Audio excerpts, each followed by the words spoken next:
ত্রিপুরার জনগোষ্ঠী যখন বৈশাখী উৎসব পালন করছে, ঠিক তখনই কালবৈশাখী ঝড় আঘাত হানে মাটিরাঙ্গা উপজেলার আলুটিলা পুনর্বাসন পাড়া, চৌদ্দকর পাড়া ও হৃদয় মেম্বর পাড়ার উপর।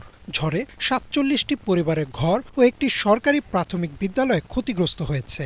ফলে ত্রিপুরা সম্প্রদায়ের উৎসব ম্লান হয়ে যায়। অনেকে এখনও খোলা আকাশের নিচে দিন পার করছেন। ঘূর্ণিঝড় এসে এমন অবস্থা করে গেছে, আমরা এখন এবছরে বিশ্ব ভালোভাবে ঠিক মতো পালন করতে পারতেছি না। ঘরটা দেখতে পারতেছেন, এরকম আরো অনেকগুলা আমাদের এলাকায় ঘর বাড়ি সব নষ্ট হয়ে গেছে। সব ভাঙে চুরে চাল কিছু নাই, ঘর বেশ খাইতেও এখন অভাব হয়েছে। এখন আমার এই অবস্থা, একদম কিছু নাই। কারো পাকঘর গেছে, কারো মনে করেন যে আপনার মেন ঘরটা গেছে ভাঙ্গি ওরম ভাবে হয়েছে আর কি। রান্না বান্না করতে হারি না, আমি ঘুমাইতে হয় না, খাইতে হয় না। বাড়িতে থাকতে পারতেছি না, বাড়ি নাই একেবারে, মানুষের বাড়িতে এখন ঘুম যাইতে লাগতেছে। আমি আলুটিলা পুনর্বাসন পাড়ার সরকারি প্রাথমিক বিদ্যালয়ের প্রধান শিক্ষক মনোয়ারা বেগম জানান, কালবৈশাখীর ঝড়ে স্কুল ভবনের অর্ধেক অংশের চাল উড়ে গেছে। বই খাতা, ফ্যান, সোলার প্যানেল, বোর্ড সহ আসবাব নষ্ট হয়ে গেছে। বিদ্যালয়টি অত্যন্ত ক্ষতিগ্রস্ত হয় এবং আমি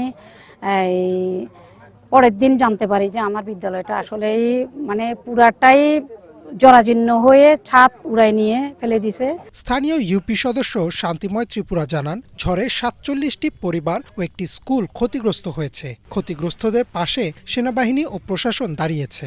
গতবারে আপনার এই যে কালবৈশাখী ঝড়, আমাদের পরবে উৎসবের এই কালবৈশাখী ঝড় আসছে, ঝড় আসার পরে আপনার বাড়িঘর কিছু ক্ষতি হচ্ছে। এদিকে বাংলাদেশ সেনাবাহিনীর Khagrachari region commander brigadier general Sharif Mohammad Aman Hasan ক্ষতিগ্রস্ত এলাকা পরিদর্শন করেছেন। তিনি বিদ্যালয়ে মেরামত করে দ্রুত সময়ে ক্লাস শুরু করার জন্য ঢেউটিন, নগদ অর্থ ও ক্ষতিগ্রস্ত পরিবারগুলোকে আর্থিক সহায়তা দেন।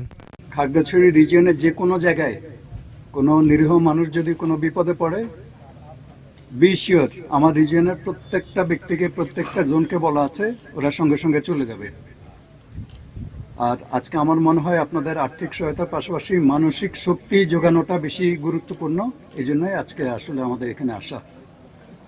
আর বাংলাদেশ সেনাবাহিনীর পাশাপাশি প্রশাসনও সহায়তা করছে।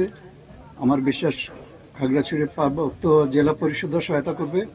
আপনারা অচিরেই ঘুরে দাঁড়াবেন, এটা আমি বিশ্বাস করি। ক্ষতিগ্রস্তদের আর্থিক সহযোগিতা দিতে তালিকা করা হয়েছে বলে জানিয়েছেন খাগড়াছড়ির জেলা প্রশাসক ABM Iftekharul Islam Khandakar. Desk report, Banglavision.